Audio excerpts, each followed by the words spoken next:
എന്തു പറ്റി? എടാ എന്തു പറ്റിയെന്ന്? കോളേജിൽ നിന്ന് ഞാൻ ഡിസ്മിസ് ആവാൻ കാരണമായ പയ്യനെ ഓർമ്മയുണ്ടോ ചെറുക്കി? നവീൻ മാത്യുസോ? അവനെ ഞാനൊന്ന് കണ്ടു. അവൻ തൊട്ടപ്പുറത്തെ ബിൽഡിങ്ങിലാണ് താമസിക്കുന്നത്. അവൻ എന്തെങ്കിലും ഇഷ്യൂ ഉണ്ടാക്കിയോ? എബിൻ, നിന്റെ അപ്പം ബിസിനസ് പൊട്ടി നാട് വിട്ടെന്ന് കേട്ടു. അപ്പം പോയാലെന്താ, നിന്റെ അമ്മ അവിടെ ഇല്ലേ? താല്പര്യം ഉണ്ടാവൂടാ നിന്റെ അമ്മയ്ക്ക് ഞങ്ങളുമായിട്ടൊരു ബിസിനസ് ചെയ്യാൻ?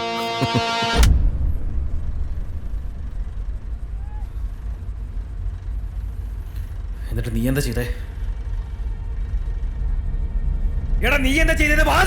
ഞാൻ ഒന്നും ചെയ്തില്ല. റോഡിൽ കിടന്ന് എപ്പോഴും അടി ഉണ്ടാക്കണ ഞാനല്ലേ? എപ്പോഴും ഇഷ്യൂസ് ഉണ്ടാക്കണ ഞാനല്ലേ? ഞാൻ അവനൊന്നും ചെയ്തില്ല, ഒന്നും ചെയ്തില്ല.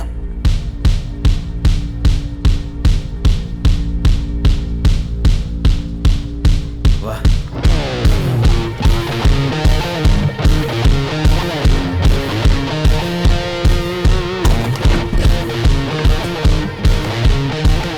അമ്മയ്ക്ക് പറഞ്ഞവന്മാരെയൊന്നും വെറുതെ വിടാൻ പാടില്ല.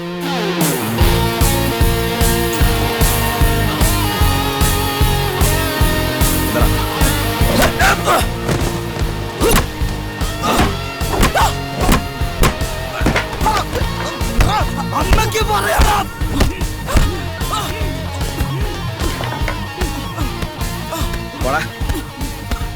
വാ.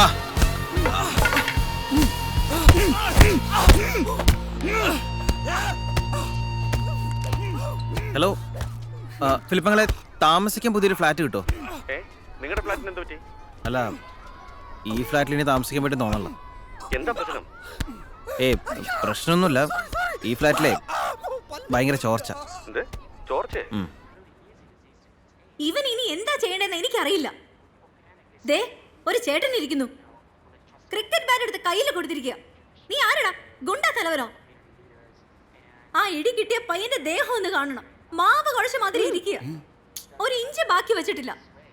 ഞാൻ അവന്റെ പേരൻസിന്റെ കാല് പിടിച്ച് പറഞ്ഞോണ്ടാ അവര് കേസിനൊന്നും പോവാഞ്ഞ്. അതുകൊണ്ടൊന്നും അല്ല, അവനെന്ത് തോന്നിയാസാ പറഞ്ഞെന്ന് അവർക്ക് കൃത്യമായിട്ട് അറിയാം. അവനെ വീട്ടിൽ പോലും കയറ്റാറില്ല അവര്. നീ മിണ്ടരുത്. ഫിലിപ്പ് ചൈനവിനെയൊക്കെ ഒന്ന് ഉപദേശിച്ചൂടെ? അത് പിന്നെ അവൻ പറഞ്ഞത് തോന്നിയ ദിവസമാണെങ്കിലും നീ ക്രിക്കറ്റ് ബാറ്റ് വെച്ച് അടിക്കണ്ടായിരുന്നു, വല്ല പ്ലാസ്റ്റിക് ബാറ്റോ മറ്റോ മതിയായിരുന്നു.